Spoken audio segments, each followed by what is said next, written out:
acá, sí. Nosotros estamos trabajando aquí en Rocha desde el año 1986.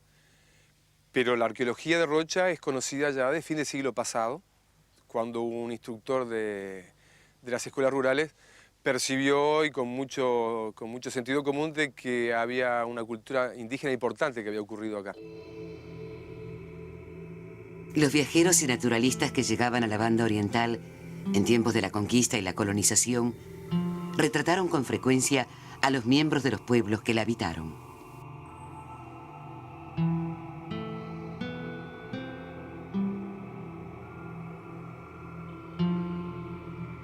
Sin embargo, llama la atención la ausencia de retratos y aún relatos sobre los constructores de cerritos, por más que las últimas capas de muchos cerritos son posteriores a la llegada de los europeos.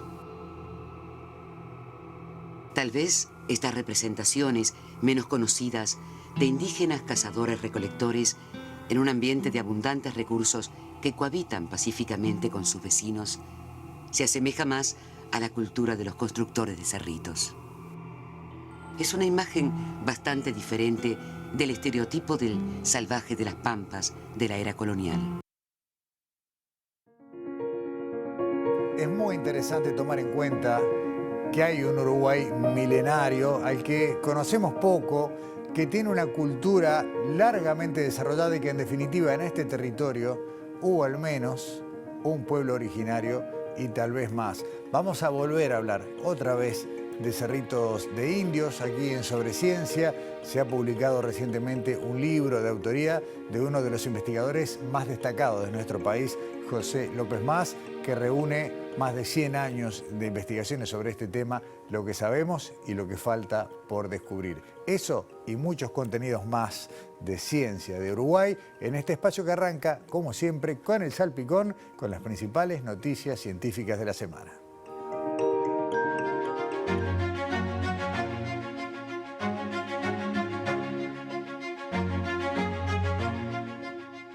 Científicos argentinos hallaron en la Patagonia restos del renacuajo más antiguo del que se tiene registro y los resultados del trabajo fueron publicados en la prestigiosa revista Nature. El fósil del renacuajo encontrado pertenece a una especie precursora lejana de las ranas y también los sapos actuales, que vivió hace 165 millones de años durante el período Jurásico. Según los expertos, el descubrimiento realizado en la provincia de Santa Cruz, a unos 100 kilómetros de la localidad de Puerto Deseado, permite entender mejor la evolución del peculiar ciclo de vida de los anuros, un grupo que incluye ranas, sapos y escuerzos y que comienza con la fase larval y se extiende hasta el adulto. Hasta ahora, la escasez de renacuajos en el registro fósil ha hecho que los orígenes y evolución de estas larvas fueran enigmáticos, según destacaron los científicos. El próximo viernes 15 de noviembre se realizará la tercera edición de Medicina Investiga, la feria de ciencias que organiza la Facultad de Medicina de la Universidad de la República. La actividad se llevará a cabo en el edificio central de la facultad, ubicado en General Flores, y se va a extender desde las 10 de la mañana y hasta las 5 de la tarde.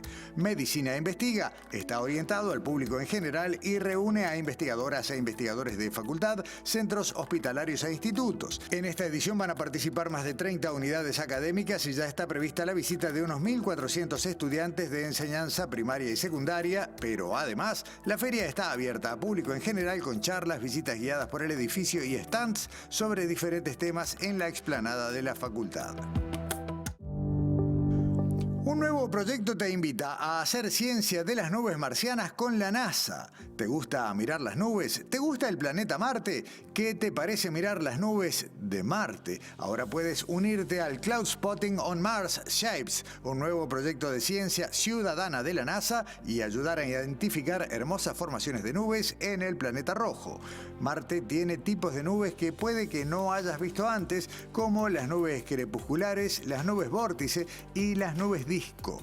Al clasificar estos tipos de nubes, vas a ayudar a los investigadores a comprender mejor la disponibilidad de vapor de agua, los patrones de viento y los factores que influyen en los cambios climáticos diarios de Marte. Cloud Spotting on Mars Shapes está abierto a todo el mundo que disponga de una computadora con conexión a Internet sin fecha límite de inscripción. Para participar no es necesario ser ciudadano de ningún país. Amplías la información o si quieres unirte puedes visitar la web que sale en pantalla.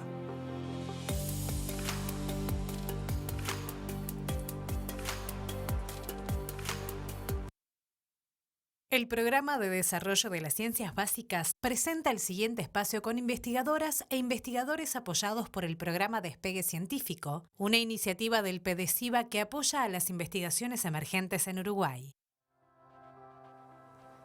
Y dentro de las diversas áreas que integran al PDCIBA, hoy nos detenemos en una que todavía no nos había visitado en estudios. Vamos a hablar de quienes trabajan en el ámbito de la informática, en este caso, como decíamos, de la rama PDCIBA Informática, y qué se investiga en este sentido, cuáles son los trabajos que se hacen en nuestro país en el tema de desarrollos informáticos. Ernesto Dufrescu, gracias por acompañarnos en Sobre Ciencia, bienvenido. Gracias por invitarme. Bueno, tú integras el grupo del Instituto de Computación de la Facultad de Ingeniería de la Universidad de la República y también en el marco del programa Despegue Científico te recibimos. ¿Cuántas veces, Ernesto, tenés que responder esta pregunta? Bueno, pero, a ver, la informática está en todas partes, todos manejamos computadoras, celulares, apps y demás. ¿Qué hacen en Uruguay? Y es una pregunta enorme, gigante. Y bueno, sí,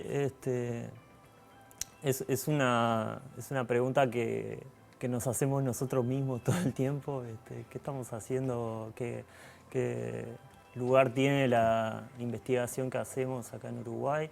Y bueno, en realidad hacemos todo tipo de cosas. Tratamos de un poco de estar insertos en lo que es la investigación a nivel mundial en informática. Y tener también una mirada en el país, en Claro. los problemas nuestros. Ahí está, ¿no? Y creo que lo reflejaste bien. Es una pata en lo que está pasando, digamos, por donde va avanzando a nivel global, pero trayendo solución a problemas que si no los resolvemos nosotros, nadie los va a venir a resolver por nosotros. Claro. Sí. O bueno, intentar ver la solución de los problemas o orientarlos a nuestra escala, nuestras capacidades económicas, nuestra situación en el mundo, digamos. Lo más complejo en el área, digamos, para desarrollar informática, ¿son los recursos económicos? ¿Es contar con equipamiento, con la potencia necesaria como para seguir el hilo de lo que pasa en otras partes? Bueno, a veces no tanto como en otras ciencias, por Ajá. ejemplo. Hay partes de la investigación informática, áreas de la informática, que son muy parecidas a la matemática, o sea, necesitan relativamente pocos recursos.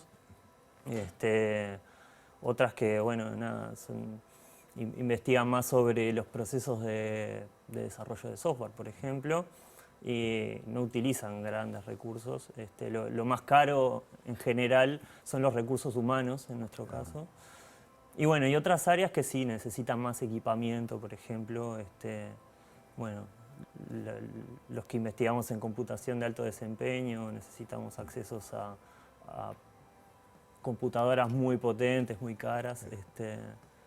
Pero bueno, depende de qué investigues dentro del abanico de lo que es la informática. Hace poco, visitando un laboratorio en Facultad de Química, vi algo que ya había visto en otros lados y me llama la atención. Y es ver equipos informáticos de los que uno llama gamers, ¿no? Computadoras con LEDs, con colores. ¿Qué tiene que ver esta computadora diseñada para jugar con, bueno, en este caso hablaba de un laboratorio de química, pero lo he visto en muchos otros lugares. Y ahí estamos hablando de una de las revoluciones más recientes y que tiene que ver con lo que ustedes están haciendo ahora. El aprovechamiento de cosas que tal vez originalmente fueron pensadas para las altas demandas de los juegos y que entre otras cosas están vinculadas con la explosión de la inteligencia artificial. Sí, exactamente. Ya en 2005, más o menos, estos dispositivos que en general se usaban para jugar o para que los juegos de computadora se ejecutaran más rápido, fueran más dinámicos, se se empezaron a usar, o sea, se fueron volviendo más potentes, ¿no? Entonces los investigadores se preguntaron si no se podían usar para otras cosas, como por ejemplo, bueno, resolver algunas operaciones de álgebra sencillas, como multiplicar dos matrices o lo que sea. Y bueno, un poco el desarrollo de estos dispositivos, en particular los de la empresa NVIDIA, acompañaron como esa corriente con, bueno, un diseño nuevo de GPU y también abriendo bastante los detalles sobre ese diseño y brindando un lenguaje para programarlas. Y bueno, y eso permitieron un desarrollo muy importante de la investigación utilizando esos dispositivos. Y dijiste GPU, habitualmente hablábamos siempre de la CPU, que era una unidad de procesamiento de computación, y la GPU, que es una unidad gráfica, de ahí la G, se transforma en la herramienta que permite, como decís vos, a partir de la fluidez de los juegos, del realismo, de la resolución gráfica, una herramienta para soportar incluso las más modernas redes neuronales de la inteligencia artificial, que son con las que ustedes están tratando de generar, incluso ahora hicieron una inversión para capacitar a más gente en este sentido. Sí, nosotros en la facultad damos un curso sobre programación en esas tarjetas, esas GPU. Y bueno, sí, son dispositivos sumamente paralelos, o sea, tienen muchísimos procesadores que por ahí son menos potentes que una CPU, pero pueden trabajar en paralelo. Entonces eso le viene muy bien a las redes neuronales, y bueno, fue un factor que hizo que las redes neuronales pasaran de ser una curiosidad, digamos, una curiosidad matemática, a algo que está en todos lados actualmente.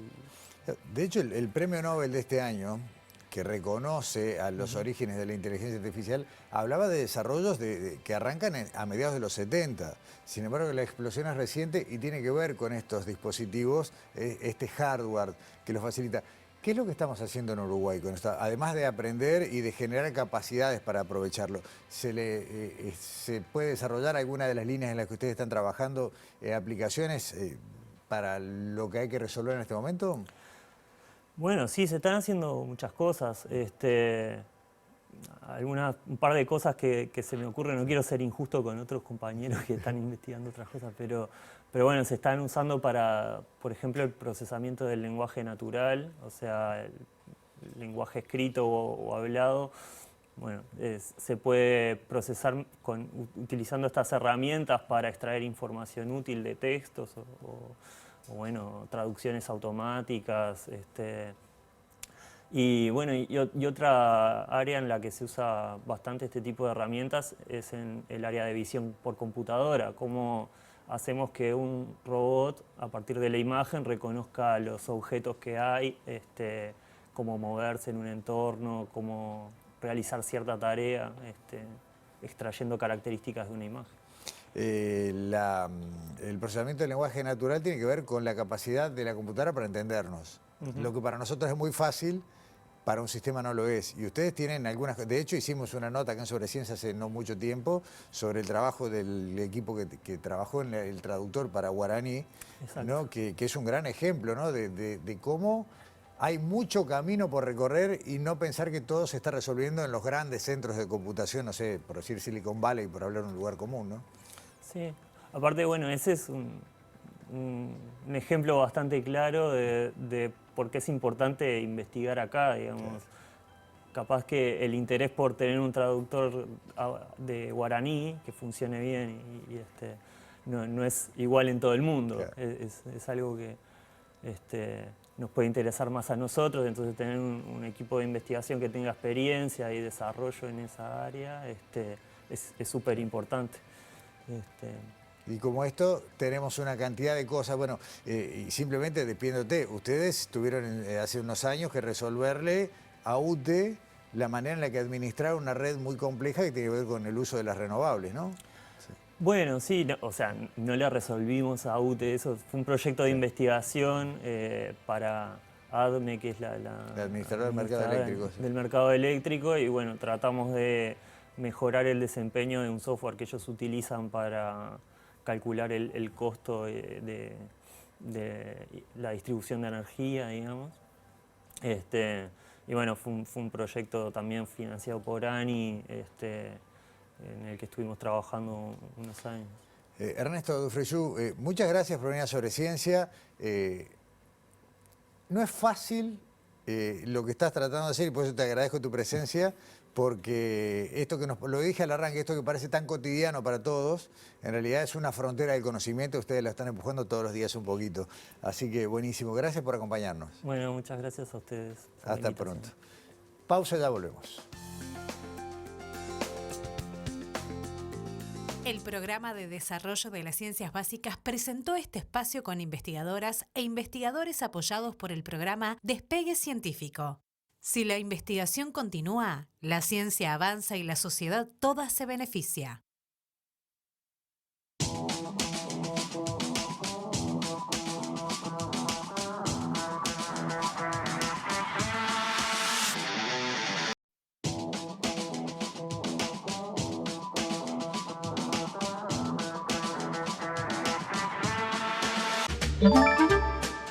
Presenta Compromiso 6+1.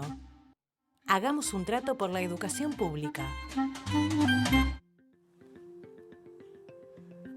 Naturalmente, la ciencia se hace preguntas y la idea siempre es generar conocimientos. Pero ¿qué pasa cuando las preguntas que se hace la ciencia tienen que ver con la ciencia misma, ¿no? Hoy Daniela Hirschfeld nos trae un informe que tiene un poco de todo esto y nos mete en algo que tenemos poco presente, sin embargo, que está en la base de todo, ¿no? La filosofía de la ciencia, en la reflexión sobre este proceso que conduce al incremento permanente de nuestro conocimiento. Vemos la primera parte.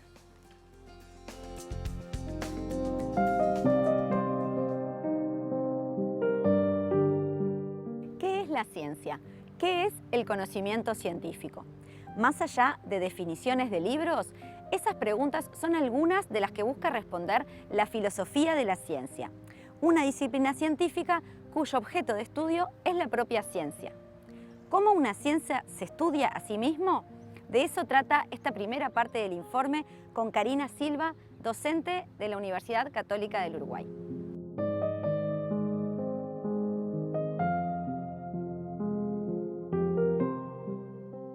Cuando nace la filosofía de la ciencia, nace en el Círculo de Viena, que es una organización de, paradójicamente no son filósofos, sino que son personas que se dedican a la reflexión sobre la ciencia, pero que vienen de la física, de la economía, ¿sí? Y lo que tratan de establecer es un criterio demarcatorio con el cual poder decir qué es ciencia y qué no lo es.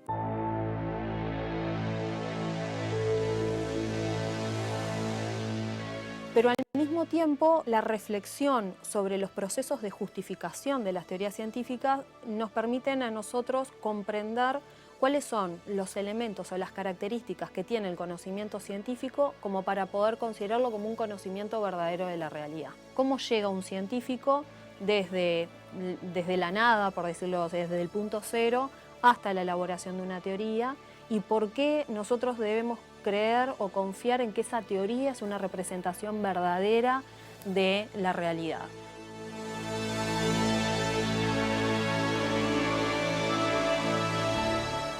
Nosotros tenemos un plano que es el plano de la realidad, el mundo donde acontecen los fenómenos, y tenemos a la ciencia que observa esos fenómenos y nos da un relato al respecto de lo que es esa realidad. Ese relato se da a través de teorías, de leyes, es una descripción de lo que acontece ahí. La filosofía de la ciencia no está ni en el plano de la realidad ni en el plano científico, sino que está por encima. Es decir, es un metaanálisis en ese sentido porque observamos lo que hace el científico para cuando él construye esos relatos sobre la realidad.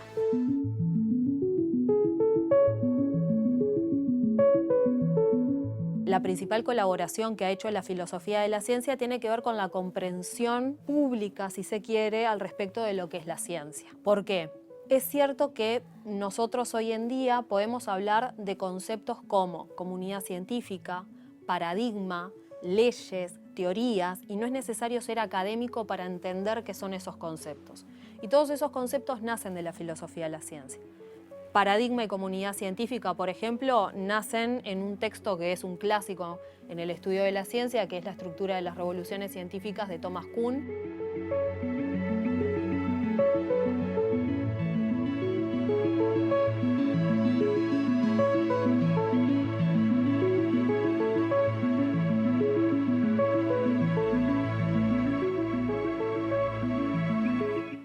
Y en esta segunda parte del informe, Karina Silva, que como veíamos es docente de la Universidad Católica de nuestro país, ahonda sobre cuáles son los temas de interés de la filosofía de la ciencia.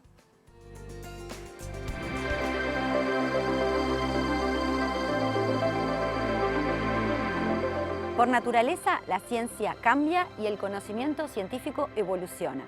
Entonces, ¿cuáles son hoy las principales cuestiones que aborda la filosofía de la ciencia? De eso trata la segunda parte de este informe.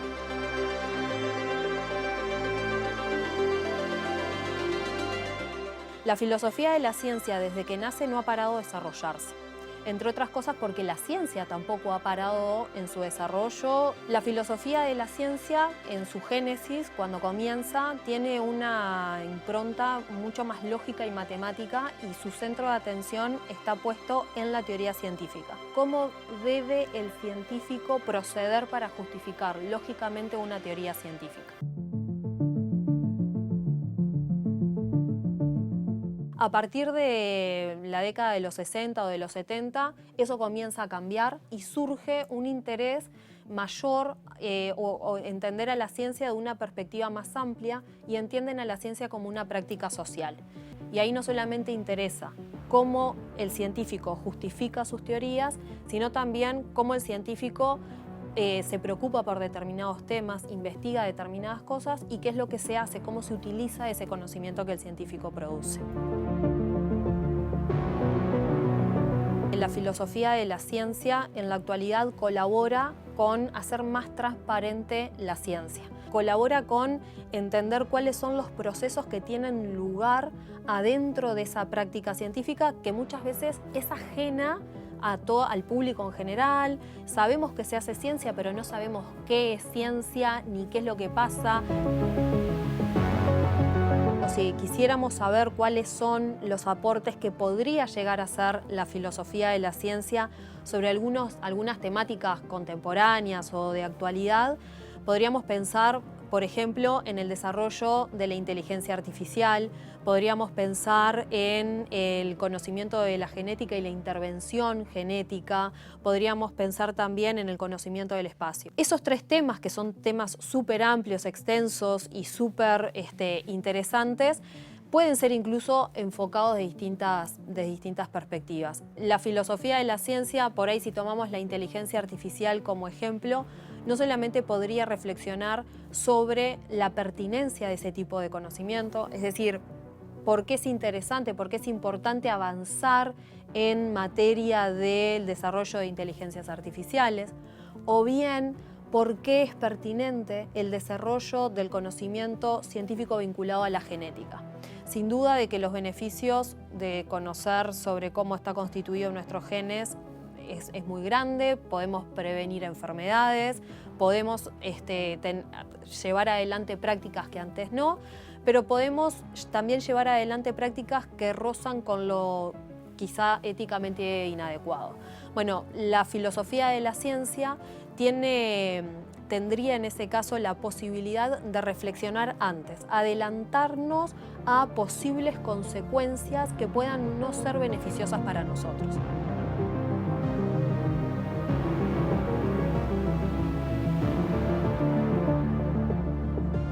Es casi un lugar común en este programa hablar de todo lo que entra como tema dentro de Sobre Ciencia, los asuntos en los que nos metemos y que nos permiten cerrar este informe sobre la filosofía de la ciencia y hablar de producción de conocimiento en nuestro país, que tiene que ver con los gatos, con las mascotas.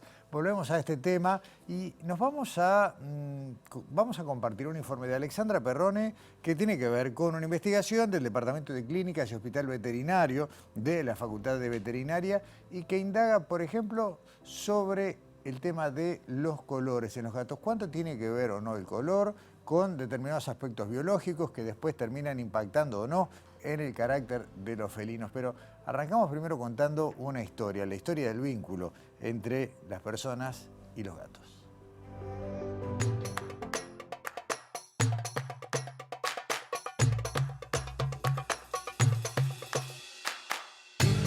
¿Puede tener que ver el comportamiento de los gatos con su color de pelo? En Sobreciencia vinimos hasta la Facultad de Veterinaria para conocer una investigación que mide el cortisol, o sea, los niveles de estrés de los gatos blancos y negros. Bueno, el vínculo que tenemos con los gatos, los humanos y los gatos, en realidad data de hace muchísimo tiempo, pero no tanto como otras especies domésticas. Uno tiene como la idea de creer que los egipcios fueron quienes empezaron a domesticar al gato, y en realidad esto viene mucho antes, 9.500 años, el Holoceno temprano más o menos, cuando el humano dejó de moverse y se instaló y empezó a cultivar. Cuando empezó a cultivar, empezó a almacenar lo que le sobraba, lo que no consumía, y eso empezó a traer vermes, ¿no? Ratas, ratones que se alimentaban de esos granos, y ahí aparecieron los depredadores, entre ellos el gato.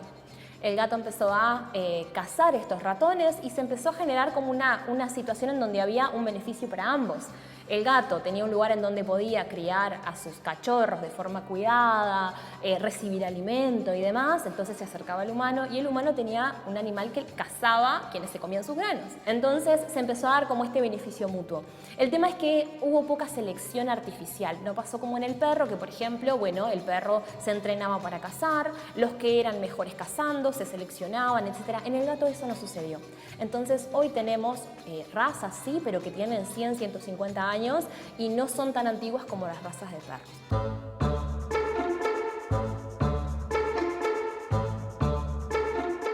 Lo que vemos es que el gato vuelve fácilmente a sus raíces salvajes. Un gato, si nace en el medio del campo y no ve un humano durante toda su vida, puede ser prácticamente igual a su ancestro salvaje. Por eso muchos autores no lo consideran completamente domesticado. Los hábitos más comunes que tiene el gato son el comportamiento de caza, que lo vemos a través del juego, caza pequeñas cositas en la casa, también se acicalan posterior a comer, antes de dormir, esas son cosas que mantienen, y por ejemplo duermen muchas horas al día.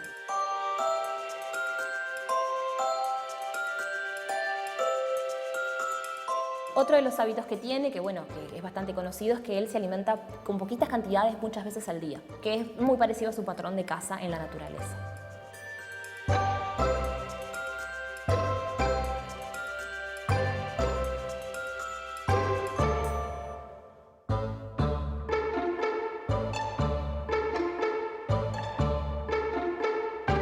Bueno, luego de esta introducción al mundo felino y sobre todo este vínculo entre las personas y los gatos, nos vamos a meter un poquito más en la investigación y nos van a explicar de qué fue este trabajo y cómo se está desarrollando.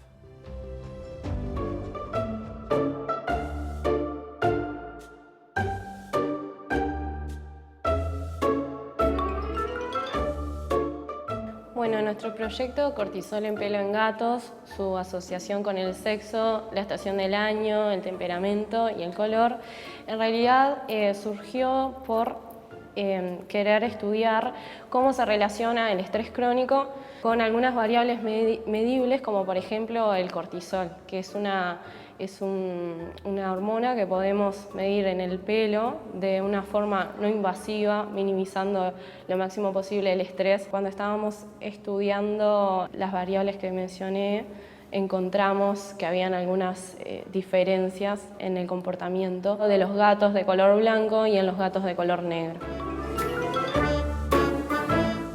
¿Por qué vinculamos el color del pelo con el comportamiento? Bueno, esto es un hallazgo casual. En realidad nosotros, este estudio buscaba muchas cosas, y cuando empezamos a procesar datos encontramos que, sin tener todavía mediciones de cortisol en el pelo y demás, encontramos que había ciertas diferencias comportamentales entre los gatos blancos y los gatos negros. Entonces, sabemos por algunos estudios que hay publicados que otros colores tienen cierta tendencia a algunos comportamientos y hay una creencia popular en esto todavía no tiene una base científica firme, pero nos interesaba también saber si se daba entre gatos blancos y negros.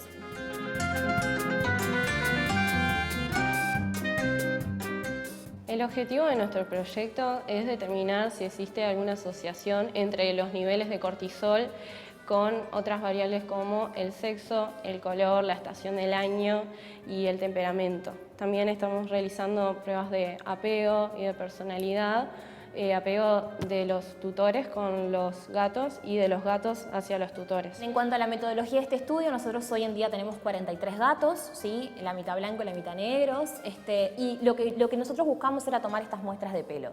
La muestra 0 la tomamos acá en Facultad de Veterinaria y el resto de las muestras, que es una por estación del año, la tomamos en el domicilio de los tutores.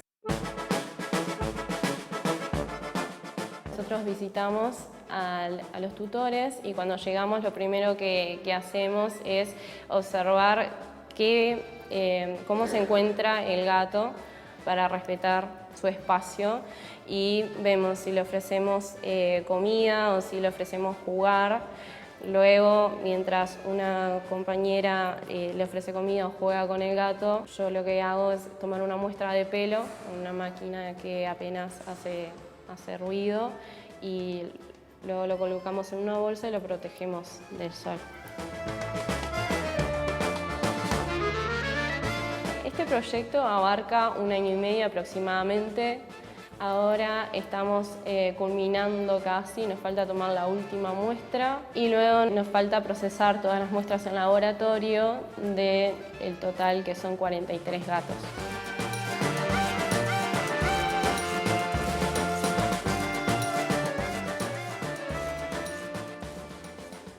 Pero si bien el estudio, como bien nos decían Florencia y Gabriela, todavía no ha terminado y falta tomar alguna muestra, hay resultados preliminares que podemos compartir con ustedes.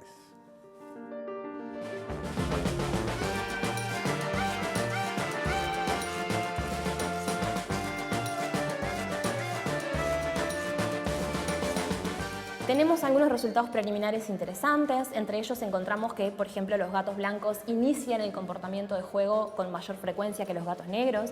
También tienen un comportamiento como más exploratorio cuando vienen visitas a la casa, como que son de acercarse y ver quién vino y de quedarse cerca y de olfatear. Vemos que el gato negro es más juguetón. ¿Por qué? Porque el gato blanco inicia el comportamiento, pero el gato negro lo inicia, pero también juega cuando lo inicia el humano y juega solo. Lo inicia él solo y juega solo. También sabemos que el gato negro tiene una mayor tendencia a arañar muebles y superficies del hogar, lo cual no es menor y es un comportamiento problemático para el tutor, así que está bueno adentrarnos en eso. Pero tampoco encontramos grandes diferencias entre ellos. Sí queremos estudiar por qué se dan estos comportamientos puntuales, por qué el gato blanco inicia el comportamiento de juego más que el gato negro. Y bueno, ver si eso se correlaciona con el color de pelo puntualmente. ¿Qué podemos inferir respecto al color de pelo? Podemos concluir que existe una diferencia comportamental, al menos básica, entre gatos blancos y gatos negros, pero tenemos que seguir estudiando. Esto es capaz que se puede vincular a cosas como más sólidas, como la sociabilidad, como el temperamento o la personalidad, que también la evaluamos.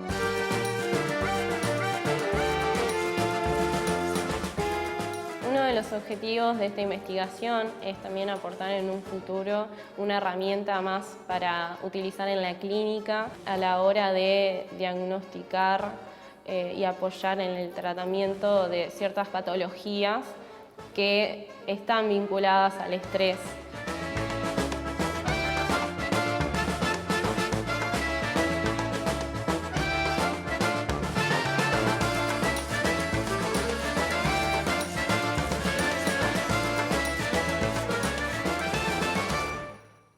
Bueno, como quedó visto, es una investigación en curso. Algunos resultados o algunas ideas preliminares fueron las que vimos en este informe y les prometemos que cuando haya resultados concretos los vamos a compartir porque sabemos que hay mucha gente que está pendiente de sus mascotas, de sus felinos, de sus gatos y bueno, aquí en Sobreciencia vamos a traerle los resultados cuando ya estén publicados. Ahora, nueva pausa y a la vuelta vamos a hablar de 5.000 años de historia de este territorio. Vamos a hablar de Cerritos de Indios. Ya volvemos.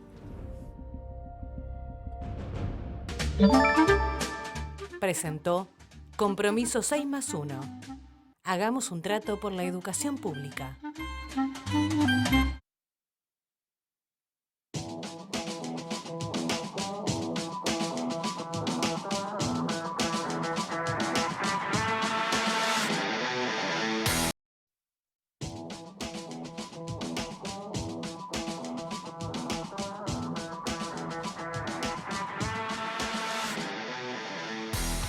El año pasado en Sobre Ciencia tuvimos 2 programas que denominamos Uruguay Milenario y nos dedicamos a contarles una partecita del conocimiento que se va generando en nuestro país sobre quienes desde hace milenios vienen habitando las distintas maneras y pruebas y muestras que se han ido hallando del poblamiento humano de este territorio que hoy llamamos Uruguay, pero que, como decimos, tiene milenios de poblamiento. Sin embargo, conocemos muy poquito. Y hoy veíamos en la introducción un video en el cual se hablaba de eso, ¿no? De una imagen que distorsiona la entidad de los pobladores de este territorio, que había de un tipo, pero había de otros tipos, mucho más interesantes, incluso desde un punto de vista antropológico, y que conocemos poco y nada, pero todos los días un poquito más. Es un honor saludar a José López Mas, aquí en darte la bienvenida a Sobre Ciencia. Gracias por venir, José. Gracias por invitarme. Presentaste hace poco un libro, Cerritos de Indios, Antropología e Historia de un pueblo originario de Uruguay. Y me quiero detener en esa palabra, porque en Uruguay ya superamos esa historia de acá no hay indios y todo eso, que fue algo muy fuerte durante mucho tiempo, pero todavía somos muy duros para decir acá hay pueblos originarios, o hubo. Sin embargo, vos lo definís como tal, un pueblo originario. Bueno, las palabras no son inocentes. Claro, exacto. Y parte de la revisión científica constante que tienen las disciplinas tiene que ver con la terminología, más si son ciencias sociales, ¿no? Claro. Porque somos tributarios de un montón de expresiones hasta coloniales. Claro. Y bueno, y si no ha sido sino con el debate y la ampliación de la agenda de derechos que muchos términos se han retocado para buscar que sea más preciso, ¿no? Exacto. Y bien hablaste de la agenda de derechos, incluso porque hay gente hasta que dice, bueno, no, pero si entonces esto genera determinados derechos ancestrales y demás. Pero lo cierto es que hay una traza que incluso hasta genética, no solo, digamos, por los hallazgos en territorio, sino también por los hallazgos en laboratorio, que tira esa línea que llega por lo menos hasta hace 5.000 años. Exactamente. ¿Cómo es ese recorrido? O si querés vamos de allá para acá. Los cerritos más viejos y en la base tienen por lo menos dataciones de 3.000 antes de Cristo, como decíamos antes, 5.000 antes del presente. Sí, son las fechas que muestran los primeros episodios de emergencia de esta cultura de los pueblos constructores de cerritos, hasta alrededor del 5.000. Esa es una buena forma de llamarlos, porque dicen, bueno, ¿cómo se llaman? ¿Qué eran? La gente te pregunta, ¿no? ¿Qué eran? ¿Charrúas, minoanos, genoas? No, claro, no tienen un nombre como tal. No, empiezan a tenerlo a partir del periodo colonial, donde hay gente que los ve, que intercambia y que deja registrado nombres, ¿no? Pero para la prehistoria no tenemos nombre. Y culturas como esta, que se caracterizan por este tipo de construcciones, esta arquitectura en tierra, no son exclusivas de Uruguay. Se han estudiado mucho en Estados Unidos, en toda América, y el nombre que se les ha dado ha sido, copiando una expresión de Norteamérica, constructores de cerritos. Porque no era simplemente una acumulación de tierra, había un sentido. Los lugares donde están los cerritos, los distintos tipos de uso, demuestran que no era simplemente, bueno, una familia, un grupo humano se asienta donde antes había otro y eso va generando una acumulación de tierra. No es solamente eso. No, tiene mayor complejidad. Cuando decimos cerritos, hay 2 acepciones. Una es una genérica, de cualquier montículo que haya sido testimonio de actividad de pueblos originarios. Pero en el marco de esta cultura situada histórica y geográficamente, cuando decimos cerritos nos referimos a estructuras asociadas, numerosas a veces, que tienen cierta configuración espacial, cierto orden, es un poquito más complicado, ¿no? Hablamos de Uruguay, hablamos de parte de lo que hoy es Río Grande del Sur en Brasil, ¿y hay algún otro de los países de la región que tengan testimonios de esta misma cultura? Sí, Brasil en la boca del Amazonas, Y en los últimos años, gracias a ese instrumento llamado LIDL, ese gran descubrimiento geoespacial, se están descubriendo dentro de la selva conjuntos de montículos similares a nuestros cerritos. En el delta del Paraná también, siempre asociado a tierras inundables, ¿no? Claro. Claro, y tiene que ver con eso, el cerrito como una estrategia para poblar el humedal. Sí, exactamente. Es decir, es algo que para nosotros suena raro, porque somos una nación que se ha focalizado y se ha identificado con la pradera, que es el soporte de la ganadería, pero en realidad las tierras inundables, desde lo más profundo de la historia de la humanidad, han sido lugares más atractivos y han sido la cuna de los grandes desarrollos. Si miras Egipto, si miras el Valle del Indus, todos son lugares inundables donde van a surgir grandes desarrollos civilizatorios. O sea que estamos hablando de gente que modificaba el paisaje para poder habitarlo.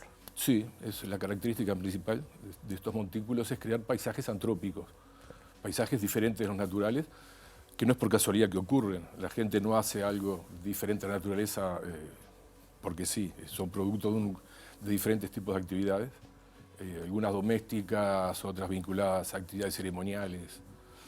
¿Cuánto, en el siglo XIX, sobre finales, fueron las primeras investigaciones sobre cerritos de indios? Sí, España festeja en 1892, creo que festeja hace una fiesta, una exposición iberoamericana, y invita a los países de Iberoamérica, y Uruguay decide mandar testimonios de los indígenas de Uruguay.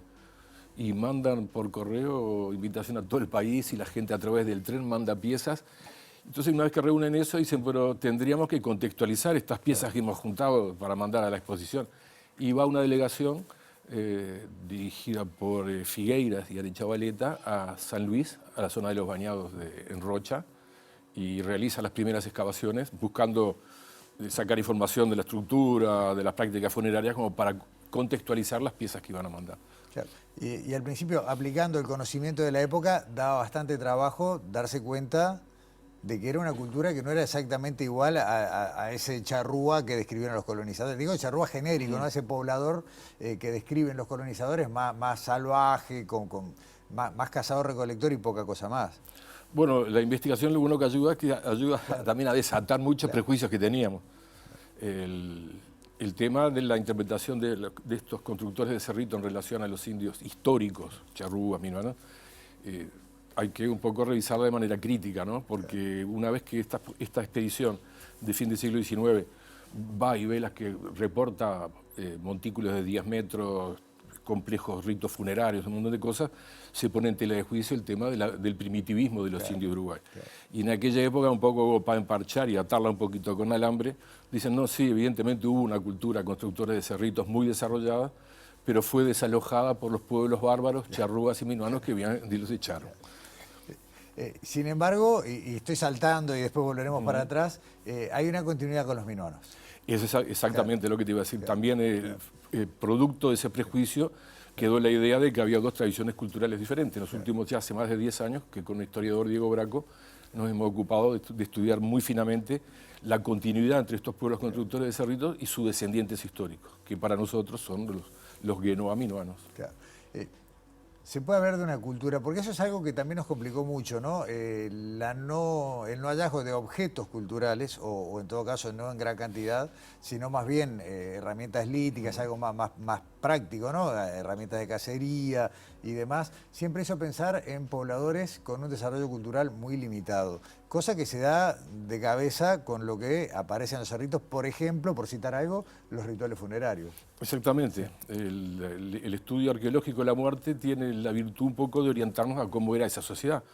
Los muertos los entierra su propio grupo y en el acto del entierro hay conductas sociales que mucho tiempo después nos permiten a los arqueólogos distinguirnos si hay alguien que tiene mayor jerarquía.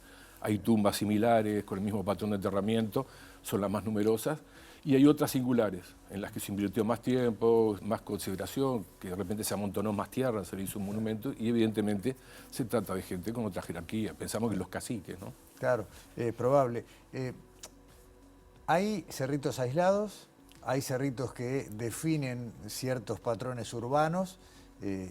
¿Podemos hablar de las primeras poblaciones organizadas en el territorio? Como pequeñas aldeas, digamos. Sí, todo esto lo que veíamos la interpretación del siglo XIX, poco a poco vemos que la empezamos a desarmar. Esta gente no no andaba triste y taciturna, como nos enseñaban, buscando muertos de hambre, buscando comida. No, esta gente tiene una ocupación del territorio muy ordenada, muy lógica. En el bañado de India Muerta, que es los bañados más extensos que tenemos acá, hay colinas y en esas colinas hay una concentración de cerritos que no son otra cosa que aldeas. Claro. Y a su vez hay cerritos aislados en lugares clave de tránsito o en puntos de gran visibilidad. Y en conjunto lo que nos muestra la manera en que se disponía esta gente en el paisaje, produciendo su propio paisaje, es un control territorial muy grande. Claro. El territorio no es la geografía, el territorio es lo que un pueblo piensa del lugar donde extrae sus recursos, donde entierra sus muertos. Es una construcción con lógicas materiales también simbólicas. Sí. Y estos controlaban muchísimo el paisaje, se veían de lejos. Claro, eso es algo interesante. Yo digo, estamos hablando de 50 años de investigación, José, ¿en tu caso? ¿En tu caso? Empezamos con el 86. Claro. Ya va por un rato, ya va por 40. 40 años casi. Pero también estamos hablando de esa construcción que vos decías que bueno, se va desmontando de a poco y que nos muestra, por ejemplo, eso que vos decías, ¿no? Al ver dónde estaba cada conjunto de cerritos, suponer, bueno, acá había un camino o una ruta, un recorrido que estos pueblos trazaban, vigilancia, manejo de las zonas inundables y mucho contacto con el mar también. Ustedes encontraron, entre otras cosas, restos de alimentos provenientes de costas que en muchos casos no están cerca. Sí, hay una cosa, cuando decimos que estos grupos no eran tan nómadas como se pensaba antes, como asociados a ese que no tenían una casa directamente. De primitivismo, claro, en realidad no es así, esta gente tenía un mayor tiempo que pasaba en un lugar. Las poblaciones habían crecido mucho.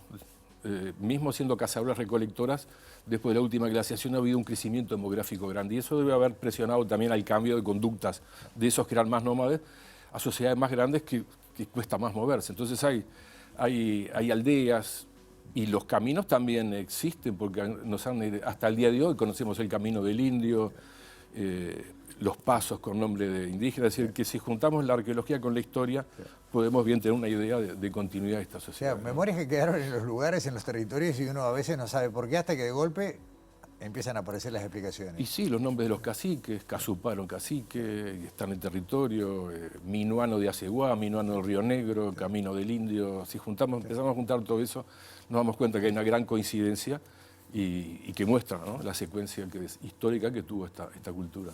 Hasta la época de la colonización, ¿no?, que es donde ya todo esto se termina de desmontar, pero creo que incluso los colonizadores llegaron a ver que todavía había poblaciones que habitaban en estos cerritos.